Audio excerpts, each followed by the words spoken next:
সুপ্রিয় দর্শক, আসসালামু আলাইকুম। আমি মোহাম্মদ ফরিদ মিয়া, টাঙ্গাইল সদর। আপনাদের দোয়া, সুদৃষ্টি এবং আশীর্বাদে ভালো আছি। আশা করি আপনারা সকলেই ভালো আছেন। দেশ এবং দেশের বাহিরে যে যেখানে থাকেন, আপনাদের সকলের প্রতি কৃতজ্ঞতা জানাই। তো যাই হোক, অনেকেই আমাকে প্রশ্ন করেছেন বা বিভিন্ন ইশারা ইঙ্গিতে বুঝিয়েছেন যে একটা বিষয়, যে আমাদের সোহাগ কারামুক্তির পরে আমরা একটা ওই সংবর্ধনা অনুষ্ঠান করেছিলাম। সেই সংবর্ধনায় আমি একটি বার্তা দিয়েছিলাম সকল মিডিয়ার প্রতি এবং সোহাগ এবং লামিসার প্রতি। তারা পরবর্তীতে আর কোনো ভিডিও করতে পারবে না এবং কোনো মিডিয়া প্রচার করতে পারবে না।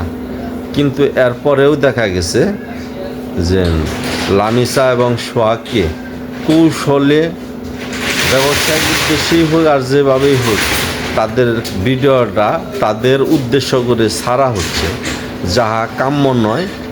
এবং ওখানে বলা হয়েছিল যে লামিসা এখন আমার গ্রামের ইজ্জত, তাই গ্রামের ইজ্জত রক্ষার্থে তাকে মিডিয়ার থেকে ফিরিয়ে আনতে হবে।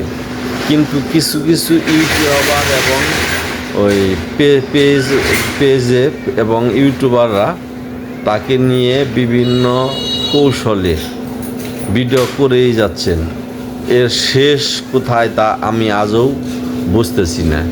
তাই আমি আবার আপনাদের মাধ্যমে জানাইতে চাই যে সোহাগ এবং লামিসাকে নিয়ে এখন থেকে পরবর্তীতে আর কোনো প্রকার ভিডিও তৈরি করবেন না।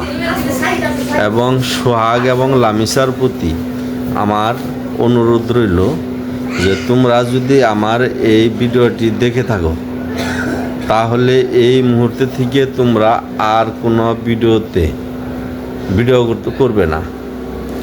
এই গ্রামের অধিকাংশ ধর্মপ্রাণ মানুষ বিষয়টি ভালো চোখে দেখছে না।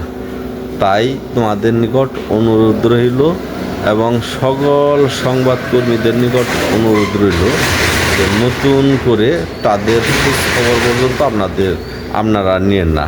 আপনারা নতুন কোনো কিছু নিয়ে আবার শুরু করেন, তাহলে মঙ্গল হবে।